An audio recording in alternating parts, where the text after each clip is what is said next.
Before we get into the video, shout out to our sponsors Subside clothing brand. Subside is a new, up-and-coming clothing brand established in Bristol that is looking to add something different with their clean designs that celebrate their roots. You can find the link to all their social medias in the description of this video. From the Terrace Podcast and Subside clothing brand, it's a match made in heaven. Support the boys, support the grind, shop Subside. Hello and welcome to the From the Terrace podcast and to another edition of Champ Talk. As you can tell, if you're a video watcher, obviously, I have just woken up Regan, and that is the reason for our messy bedheads. I would say mine's worse than yours, to be fair. I don't think you got too much wrong. There's maybe a little, he just wakes up with that natural sort of a natural curve. Look at that. Yeah, boy, look at that fringe. Enough about fringes. What about this for a segue, Regan? The fringes of the relegation zone. That is where we are going first with this Champ Talk. We're obviously reviewing the game from the Easter Monday fixtures, as well as one Tuesday, 1-2. Regan, we've got to talk about it because it was sort of the game that we thought was decisive for this club season, and we've spoke about them a lot recently, and it's Rotherham. We sort of gave this as the final chance. We said this is a game they have to win if they want a chance of staying up. I banked on them to stay up a couple of weeks ago, saying I think they can do it with the fixtures they've had. They've let us down. They've lost 3-0 at home to Wycombe. I mean, we've got to give our credit to Wycombe, obviously, because they're on a decent little run as it goes. But how bad are Rotherham? This is it for them now, isn't it?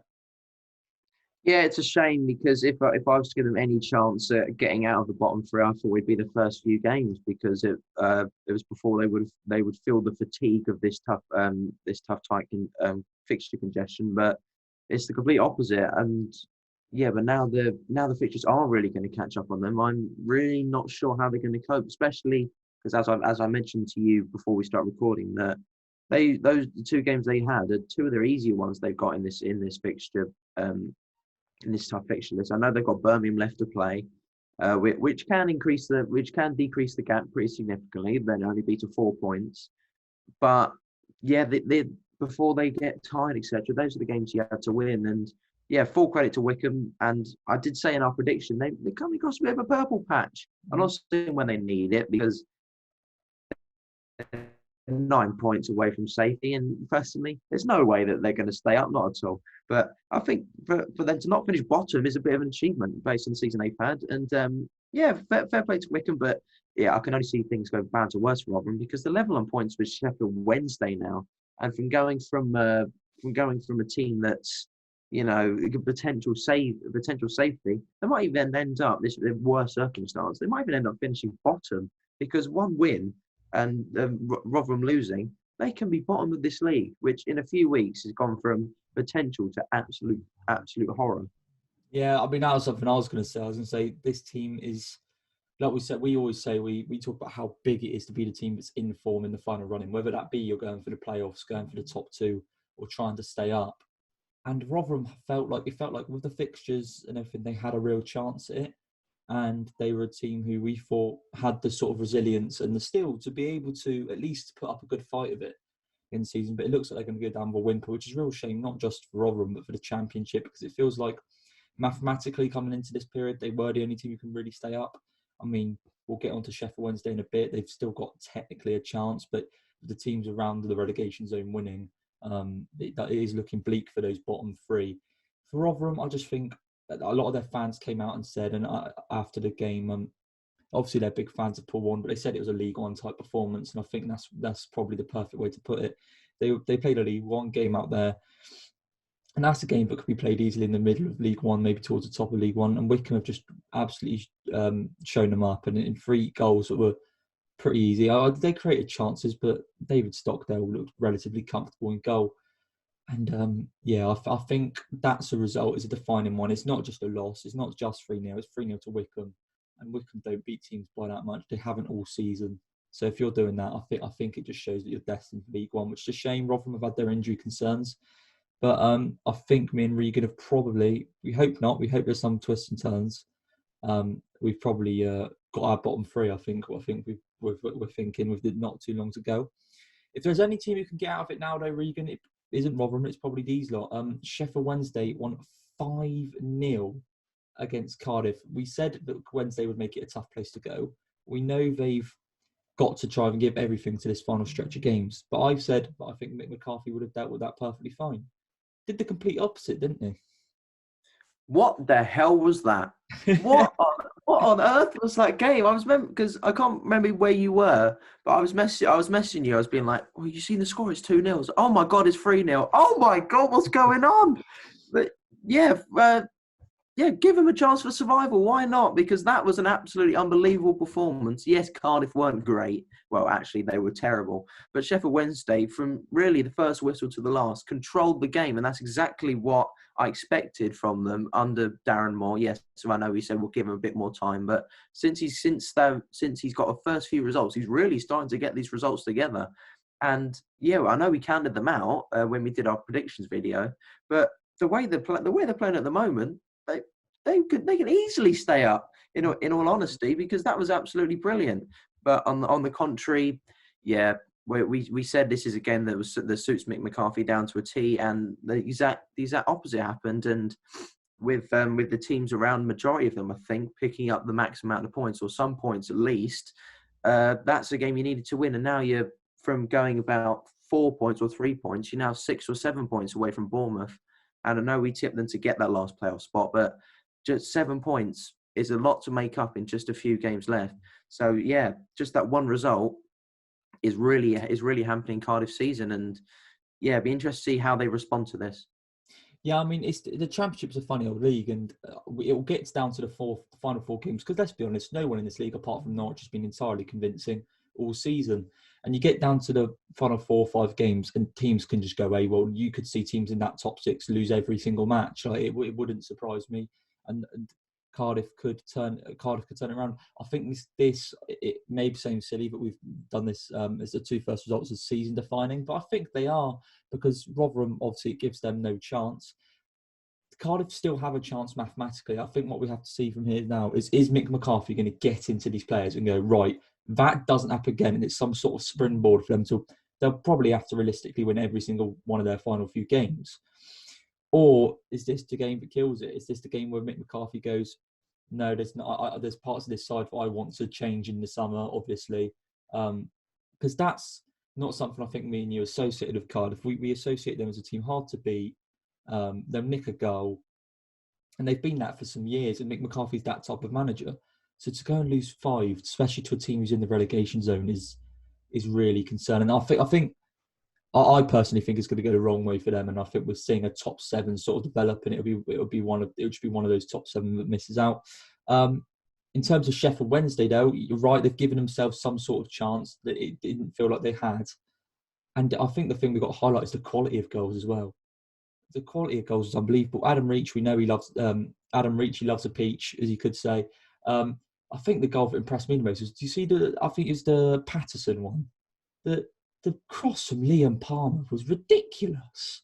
It was like some sort of outside of the boot, Roberto Carlos-esque swing into the box, and Patterson hits it on the full volley. The goals were absolutely insane. And I think what is showcased is how Sheffield Wednesday have quality in that team. They just need to find it. They have plenty of quality in that side. They've got the likes of Reach. You've got Patterson, who was a great player for Cardiff for 3 years. You've got Barry Bannon, who I still think is one of the best midfielders in the division easily. So they've got that threat. It's just whether they can keep it consistently or not is what they've struggled with this season. Obviously, if they had those extra 6 points deducted, they'd be well in the chance.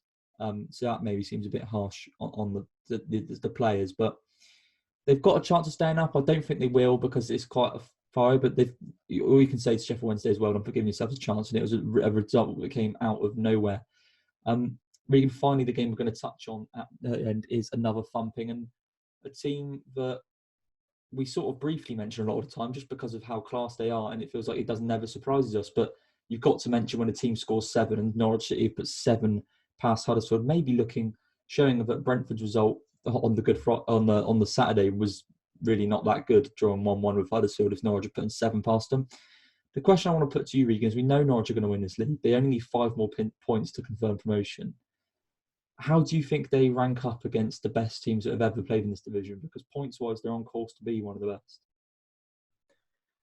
Yeah, it's an interesting question. First of all, can I just say that? But I think every single goal in that game was they're basically having a Puskas Award nomination ceremony in that game. Is unbelievable. Um, it's hard to judge like where they exactly rank because, like you said, they're on course to be one of the best teams points wise.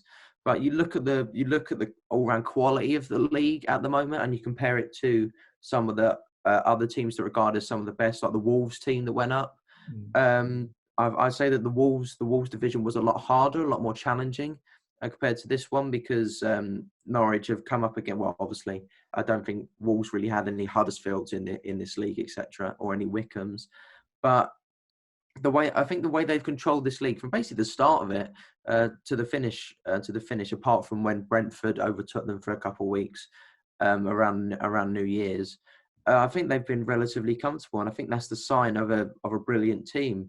But I still have questions in my head whether this will work in the Premier League. But I'm all for optimism because it's basically the same team that went down, plus or minus a few players, and they were rock bottom last, I think, in the Premier League, and they were unconvincing at all. Which makes me think this isn't the best Championship team of all time, just because, especially of how Wolves transitioned themselves, didn't really buy any new players, and they took over the Premier League, and they're still doing that to this day with basically the same team. But I've got to give credit to them, but I wouldn't rank them as high as what some people would, based on points alone. But I can't look past a team that's just won 7-0. They're brilliant, and we've said it for many weeks now. They're going to run away with this league, and 5 points probably happen in two games, in all honesty, and we'll be seeing them in the Premier League next season. Yeah, I think I tend to agree with most things you said there. I still rank that Wolves team as the best team in the Championship. Just for when I remember watching them, or when I watched them at Brentford, and I just thought it was the first time in the Championship I think I've went on an away day and I've went to a game and I thought we can't touch these lot. It was this sort of feeling of we're playing against a team that's European football side. They had Ruben Neves in midfield playing in the Championship, and I know Norwich have got Emi Buendia, but that Wolves team was just a different animal. I think the thing to note with this Norwich side is they're probably more complete team than the team that went up a couple of years ago when they were winning games 4-3, and it was all sort of it felt like the luck was going to run out, and it never did. This time, though, I would say you made a good point. They've lacked the competition. And last season in the Premier League, when Norwich were put up against the wall and they had to fight, they didn't do very well. This season, they haven't really had to fight. Yeah, they had Brentford overtake them once, but there's not even a team that have been close to them in second. Like Watford are only going to get second because of the failings of other teams. They've not really looked like a convincing side this season. So it does feel like it's been Norwich's division. And you've got to say fair play to them for the consistency, the great goals they're scoring. Buendia and Pukki, unbelievable, alongside plenty of other players.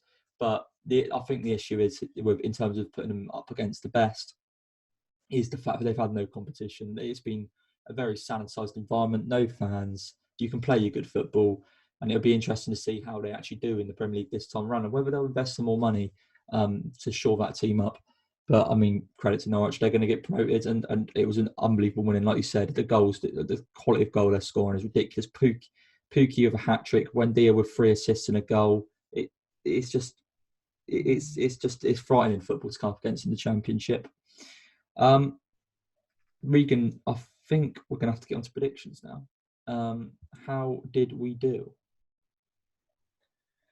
I was so close because obviously I've said every week now that I have not won a week in about, I think, 16, 17 weeks, and I thought going into the Brentford Birmingham game, I was like, yes, surely Brentford are going to win, and I'm going to get a point and I'm going to win. But no, as he celebrates his team not winning a game, Bill Taylor successfully predicted the Brentford game. And so once again, I'm saying this like every single week, Bill won this week. Congratulations. Hooray. Throw the parties or whatever, like I care. But overall, am I still bothered? Not really, no. Because Squeaky bum time, Regan. It's squeaky bum time. I wouldn't get it's not really. I mean, it's the I'm lead's feeling if we get down to the final final few games of the season, and it's a real close call. I'm feeling some sort of extra bonus points for the playoffs, and I think that's got to come into play. I think definitely has. Only if you give me extra bonus points for saying that Rotherham are going down and not Birmingham. Nah, I don't think so. Okay, never mind. It's not happening then. But overall, well, actually, no, this week was 6-5. So, Bill, another 50%. It seems weird that I'm applauding you for that, for getting 50%. But you know what? We're clutching at straws here because, we're not very good at what we do. But on the 40th week, you finished 6-5. And overall, it's 194 to 206. I remember that lead was like 21 once. Now it's 12. But you know what? We move. So we say every week, I'm just getting that little bit closer. I'm getting that little bit. I'm nearly at the 200 mark. Regan, obviously, we'll get into predictions then. And this feels like we've said it a lot this on today. I feel like a season-defining game of where the top two in the Championship is going to end up. You've got Watford playing Reading now. This is the beginning of Watford's very, very tough run. They obviously drew to Middlesbrough. Brentford and Swansea both failed to capitalise. Although me and you both agree that it is going to be Watford to go up, if there's any sort of chance of a major slip-up, it is now. Some tough games. They've got Reading. This is the start of the poor run. Are they going to pass with flying colours? Or Reading need a win as well, Regan. Reading do need a win as well to maintain the top six of Bournemouth chasing down their necks. Breathing down the necks. How do you think it's going to go? I'm still going to go for Watford on this because I know some people are just automatically doubting Watford now that they couldn't win their 7th game in a row. Oh no, is this the end? No, I think they come up against Middlesbrough on a very good day for Middlesbrough. I think they played some very good football, some of the best football they've played in quite a few weeks, in all honesty. But still, Watford got a point out of that, and I know Reading went back to winning ways against Derby, so that may be a sign of things to come. But once again, it's silly for me to go against Watford because they're still, even though they did draw, one of the best teams in this league. And I think that Reading, when they come up against teams that are around the same quality as them, in the league-wise anyway, I think they tend to kind of roll over a little bit for them and don't show the quality that we've seen quite a few times. So I'm going to go for Watford. I agree with the logic there. I think we could see a little stall now, and obviously it's very easy to win when you've got the momentum of games, but the display against Borough wasn't particularly good from Watford. I thought they didn't look great, and I feel like if you manage to break down Watford, they're going to struggle to score loads of goals. I mean, I know they've had the odd occasion where they've thumped a few, but they don't tend to do it too often. And with the goal scoring power and abilities of Reading, I feel like they could cause Watford a problem. I'm not going to go for a Reading win, but I think I'm going to go for a draw. I'm going to back the draw. I think Lucas João is going to occupy the Watford defence, not like many strikers haven't really this season. When they have occupied them, you have the likes of Ivan Toney. That Watford struggled with him. So if Lucas João can do the same sort of job, then you're going to have the likes of Ajaria, Elise, who score a great goal against Derby, sort of picking up in these pockets.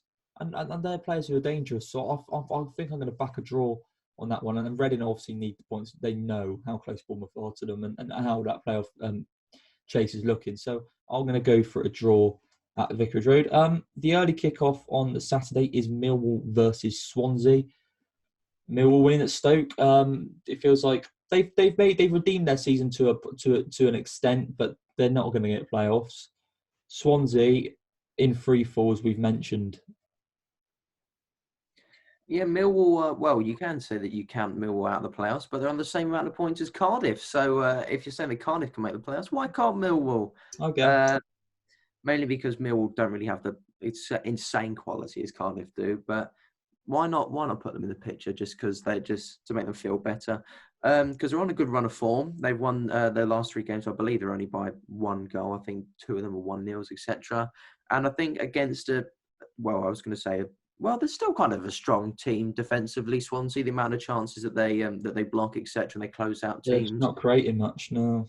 Yeah, exactly. And I think, well, if you're not creating much and you come up against Millwall at the Den, I don't think you're going to create anything at all. But with a very strong defence behind you, I think it's going to be a draw. You know what? It's boring, but I'm going to have to agree with a draw. Regan said the logic there. Both teams don't concede too many. Millwall scored a few more of late, but Swansea just look like they're not going to create many chances. I could see, unfortunately, Sky Sports Football, I could see a drab 0-0 here, in all honesty. Yeah, I'm going to back a draw as well. And Swansea continue to look like their playoff place could be in jeopardy. Didn't think we'd be saying that a few weeks ago. Next one is Barnsley versus Middlesbrough.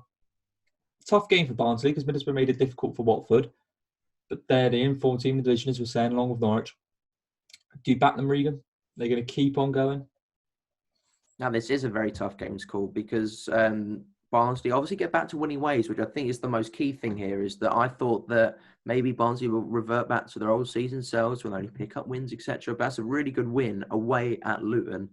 Whereas Borough did put in a good performance, like I said, but that's an occasional. There could be occasional good performance because before that they weren't really good at all. So it's very tough game to call, and I think I can't really call it. So I'm going to have to go the safe route. I'm going to say a draw.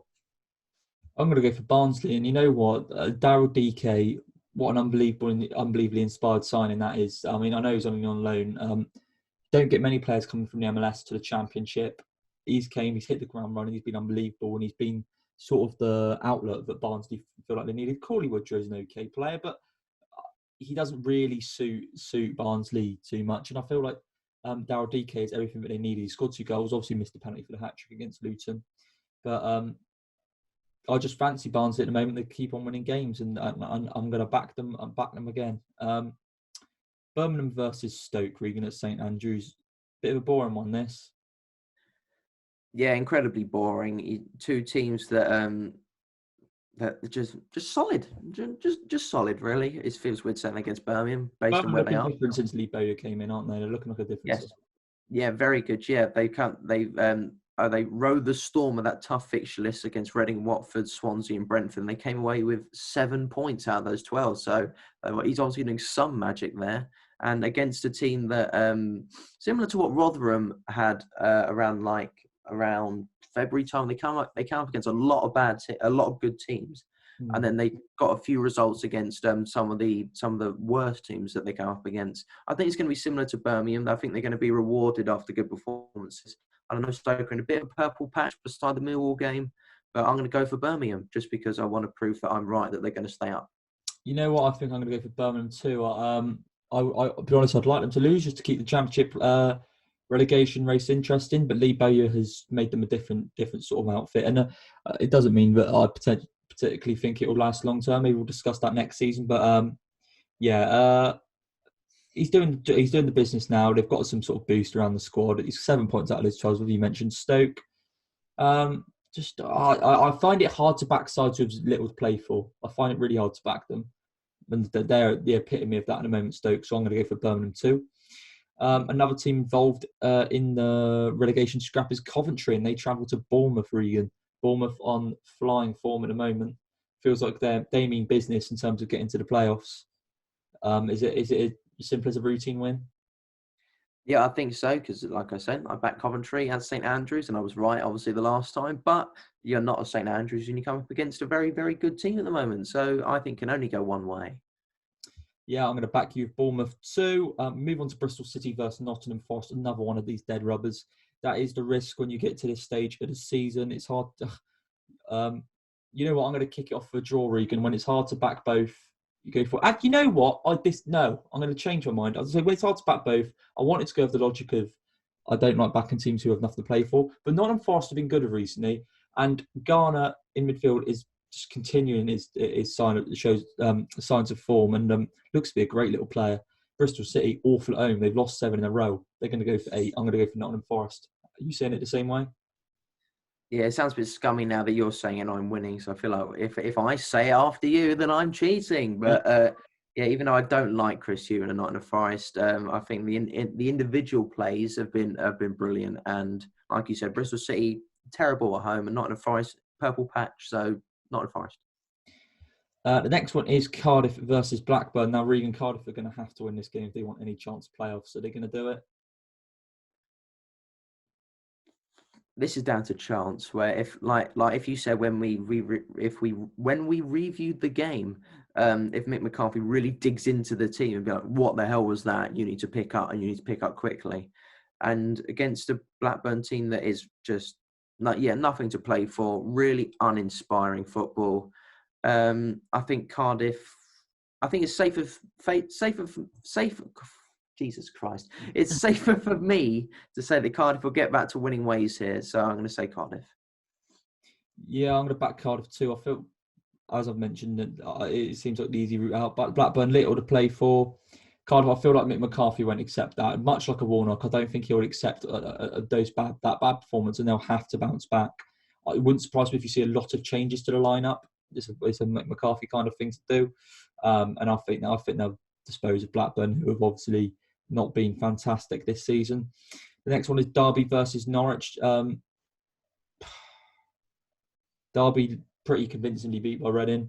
Norwich, obviously off the back of a 7-0 win against Huddersfield. Is there much else to say apart from Norwich are going to win this one, Regan? They know they've got a little target now. They know they need 5 points for promotion. They're going to want to get that as soon as possible, aren't they? Yeah, and it's pretty self-explanatory what I'm going to go through, and I'm pretty sure we should just move on because saving more breaths on this is silly. Yeah, both go for an away win. The next one is a Yorkshire derby, Huddersfield versus Rotherham. Last chance saloon for Rotherham. I think we've already said we believe they're down, but this is last chance now. You have to win this game. We said that against Wycombe, but they have to win this game to have any chance. Even if they win it, it doesn't mean they have a good chance. They need to win it to have any chance. Do you back them at all at the moment? They are playing against a team who's just conceded 7. Yeah, it's very true, but they also come up against a team that put in a right performance against Brentford at home, and it's two teams that have been, quite frankly, the laughing stock of the weekend, apart from maybe Cardiff as well, of the Monday and Tuesday games. I can't see. I don't know why, but I'm actually going to go against Rotherham again. I really don't like doing it, but I think it's because that now that they know that I had to win the games, and now their heads are starting to drop. I'd imagine some players will probably consider that this is over already. That if we can't win those games, what's the point in playing? Because I know that's the bad way to look at it, but I guarantee some players aren't thinking that way. And I think just because the Brentford game, Huddersfield did look all right, and they're a lot better at John Smith than they are away from it. I'm going to say Huddersfield are going to win. I'm going to go for Huddersfield too, because I think they're at that sort of stage, Huddersfield, in their season where it's like, get one more win and like that's it, you're safe. You'd expect them to stay up anyway, but one more win and they're safe. And their manager came out against Brentford afterwards and said that's the mentality he wants to have in the players. Obviously, it didn't go too well for him at Norwich, but you can't really help scorelines like that. I feel like they're uncontrollables. Yeah, I'm going to go for Huddersfield win. Rotherham, I really did back you before this run-in, but you're not giving me any sort of hope that you're going to stay up this season, I'm afraid. 3 games left to go, Regan. Preston versus Brentford. Preston off the back of some decent results against Norwich, Swansea, and now they've got Brentford. Brentford obviously in terrible form. 4 draws against teams down there. Another team who's not, although did a couple of decent results recently and not particularly had a great season. Do you think Brentford are going to struggle again?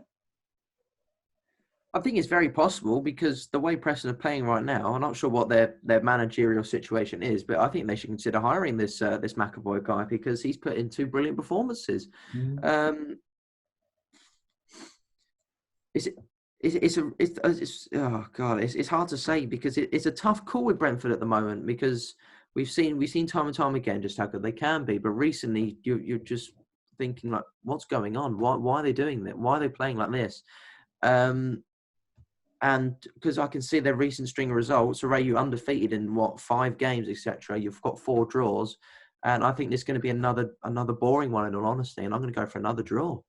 You know, Regan, unfortunately, I'm going to have to go for a draw too. I think, as I've mentioned, I think the thing going wrong at Brentford is fatigue, which you can't help, and the players have had 2 very tough years. You've got the likes of Rico Emery and Josh Silva. It's looking like they're probably not going to be back till the end of the season at all, until the playoff running, and even then, will they want to play them because they know the interest is starting to build around them from Premier League clubs. You have likes of Ivan Toney. May seem harsh. I think some of the players are probably a bit disinterested now. Not the core of the squad. They're a good bunch of players, but I feel like there's just maybe some cracks building at Brentford, and I think it's going to be another ball draw. They're probably. It's never been the mentality of Brentford Football Club, but I feel like they're probably settled for the playoffs now. So we may see some changes. We may along those lines. So I think we're going to go for a draw on this one because Preston have been a team who've been getting some good results against some tough opposition recently. So it's no easy feat to go and win at Deepdale. Penultimate game, Regan, QPR versus Sheffield Wednesday. QPR now mid-table, for top half of the league. They're doing all right. Obviously, lost to Forest though. Wednesday, we said they've won 5-0 and they now have to back that up, don't they? They have to go and win at QPR. Can they do it? I'm going to give it. I'm going to give it to them. I'm going to give it to Sheffield Wednesday because, like we say against most teams that win emphatically in the game before, it's hard to go against them after that performance. And like I said, when we review the game again, Darren Moore's finally getting this team clicking a bit. I know the Watford, obviously, didn't get anything from the Watford game, but they did look a lot better. And I think against a QPR team that imagine they were running quite high after the past few games, and then they obviously lost the one against Nottingham Forest pretty badly, in all honesty. I think that the Sheffield Wednesday team coming into this game, I think they're full of confidence, and against a team that's low on confidence, I'm going to say Sheffield Wednesday. Yeah, I think for me, having Sheffield Wednesday having just scored 5 goals, you get these surprises thrown up at the end of the business end of the season. Like we said, again, QPR, not much to play for, had a good streak, got themselves out of trouble, and now they're looking pretty comfortably mid-table. Sheffield Wednesday, they've just put 5 past Cardiff, who are a team who are very good defensively usually. And then you come up against QPR, who you'd say their weakness is defensive capabilities. Wednesday really got a chance now with the confidence flowing through their veins. Business end of the season, I'm sure Darren Moore won't let that confidence drop. They've got a chance to go out and attack QPR from the set off, and we could see another great win. And then once you've got 2 back-to-back wins, then a running is very much possible. So I'm actually going to back Sheffield Wednesday too. I think after scoring 5 goals, they're going to be full of confidence. The likes of Jordan Rhodes getting a goal is going to be big for him. He could be big towards the end of the season. We know Barry Bannon's capabilities of picking a pass through that QPR defence. Adam Reach, I think Wednesday got more than enough to go and get a win there. And finally, Wycombe versus Luton. Wycombe obviously in probably the best form they've been in all season, up against a Luton team who have not been particularly great of late. A bit of a dead rubber, Regan, but how's it going to go? I think just because that when Luton played Derby, I consider Derby and Luton around similar. Not Luton. Derby and Wycombe play similar styles where they're quite solid defensively, and then they'll nick a goal when they want, and they'll really press towards the latter stages of the game. And Luton really couldn't control that against Derby, and they really struggled for the majority of the game trying to break down that Derby defence. And obviously, the Derby defence is better than the Wycombe one. But I think the way Wycombe are playing right now, I think it's hard to look past them, which is incredibly horrible to say. But I think Wycombe are going to win again. It'd be silly to not back them the way they're in, especially the way Luton are playing. I'm going to say Wycombe. You know what? I can't argue with it. Luton ended up giving a decent account of themselves in the end at Barnsley, managed to cut the score down and not get thrashed. But yeah, they're in poor form recently. I feel like ever since they've been sort of safe, they've taken the foot off the gas a little bit. Which you can't really blame them too much, I guess. They're a team overachieving. They've done all right this season. But Wycombe, in their best bit of form, maybe they can just have maybe that little bit of light of is there something to hold on to is inspiring them at the moment. And they want to give a good account of themselves before they are ultimately relegated down to League One again. So they're on good form. They're the form team, and you have to go with the form most of the time. So I'm going to back Wycombe as well. And with that, it concludes our championship predictions for this week. We will be back with another episode in midweek. But if you have enjoyed this one, remember to like the video, subscribe to the From the Terrace podcast YouTube channel, leave us a rating on iTunes, follow us on Spotify, and me and Regan will both see you in the next Champ Talk.